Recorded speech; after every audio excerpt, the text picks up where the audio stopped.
Hey guys, magisa dahil ta karon og tangkong guys, no. So kahapon guys nakabili ako ng tangkong guys. 25 ang isa kuan guys, pupos. So ito guys, igigisa ko to guys.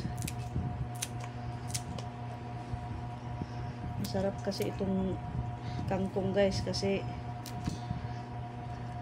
kung wala tayong yung kamuti tops guys, ito ang safety kasi ito guys, dahil tinatanim ito sa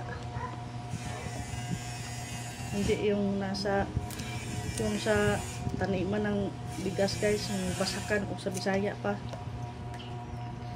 ito sa lupa ito. Kasi meron kasing nakita ko guys na may linta sa guys, nabili ko to kagabi. Paborito ko kasi to guys, kaya pag makakita ako ng ganito bibili talaga ako. Kayo guys, paborito nyo ba ito? Sa inyo guys, anong luto ang paborito nyong gawin dito? Ako guys, adobo ang sa akin. Kaya yan, kahit na ang dami nito guys, kunti lang pagluto nito guys, kunti lang kasi gamay lang siya guys pagkahuman ba. Unang ito guys,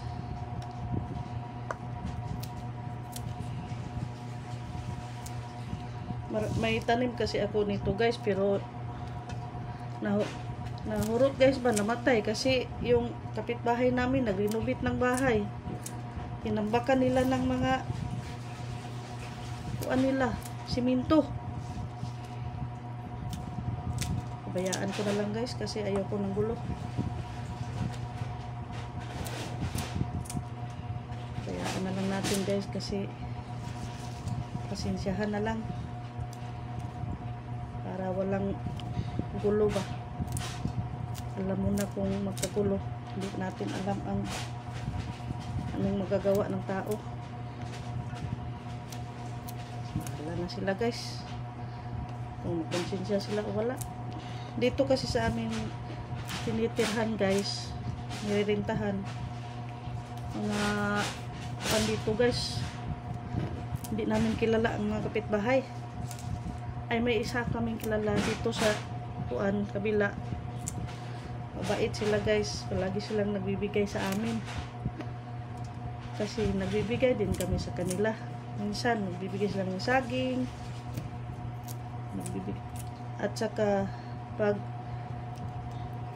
minsan hahingi din sila sa amin ng mga gulay, yung sili, yung malunggay, binibigyan namin sila guys. Kaya yun, minsan pag nag-aani sila ng kanilang mga pananim doon sa bukid, nagbibigay sila sa amin ng kasagara yun guys, saging.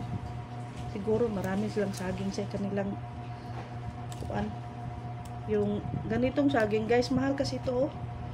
Ang mahal niyan sa palengke guys, nabili ko yan 170, 65 ang kilo. Sarap kasi yan guys, at hindi kuan. Kaya yun guys, nagbigay sila sa amin yan. Pag magkikilaw sila, hingi silang sili. Sabihan ko na nga sila noong na dami pa akong tanim na kamote, kuha kayo lang dyan sir, huwag kayong mahiya. Hindi naman namin yan mauubos kasi dito sa amin guys, ako lang ang malakas kumain ng gulay. Yung anak ko ayaw kumain. Yung asawa ko naman kain pero hindi na malakas ba, konti-konti lang. Ngayon guys, nung nagda-diet ako, halos gulay lang kinain ko. Gulay, kalabasa, ito tangkong, talong. Yung talong guys, ang gusto ng asawa ko yung tortillas na talong. Ayaw na yung kuan. Ayaw na yung lasa ng kuan. Gusto niya lagyan ng itlog. Yan. Kaya kapag ako nagugulay guys ng talong, lagyan ko lalagyan ng itlog. Hindi kasi sila nasanay guys sa mga ganyan. Ang sanay kasi nila sa mama nila yung gulay na hindi sila nagugulay guys.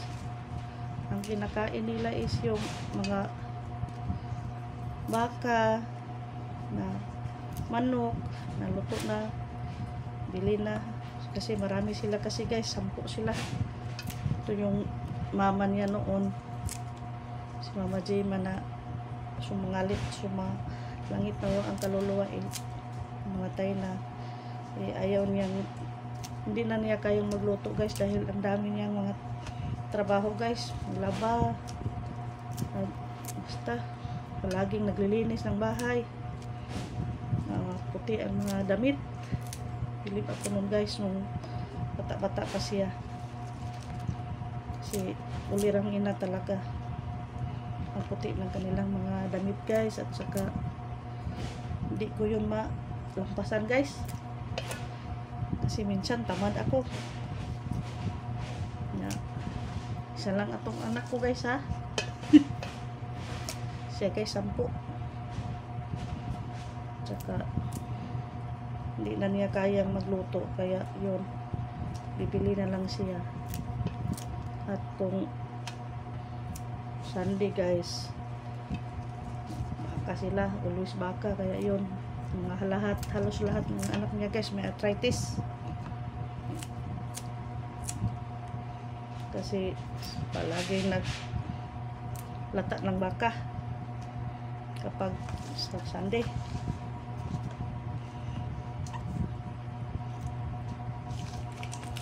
Yun.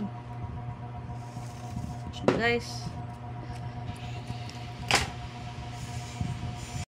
katugtang ko nga ato ang kuan guys, inanayon ra guys, pabukalon sa ning tubig guys, parang dili siya sayang man ni guys ato ni ilabay guys, kay magisa tagtangkong ron guys. Pagkaluto ana guys, ibutang nato din sa na-ice nga tubig. Okay guys, hapit na maruki guys, hapit na luto guys. Ibutang din sa bugnaw nga tubig guys para hindi siya malagom. Okay guys, ibutang na nato oil nga isa kutsara guys. Okay, lunod na natong sibuyas ug ahos.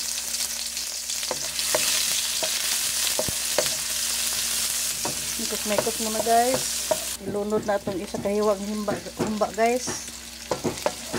Tapos tipid kayo guys. Okay, luto na. Ilunod na nato ilunod na natong tangkong.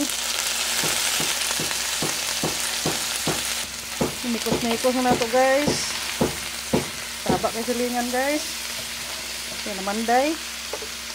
Tanga na to paminta, tuyo. Mikos-mikos na sila na to guys. Ilunod na to nung nagkatungkuan guys. Iya ang stem. Mikos-mikos na sad. Butangan na to og oyster. Mikos-mikos. Butangan na to kisami uwil gamay. Parang naapoy lasang lahi. Dato-dato gamay. Ug ilunod na to ang sibuyas dahonan. Okay. Luto na ni hapit. Okay na to. Okay guys, luto na itong ginisang tangkong guys. Maghukad na to guys kay mga una. Okay guys, bye.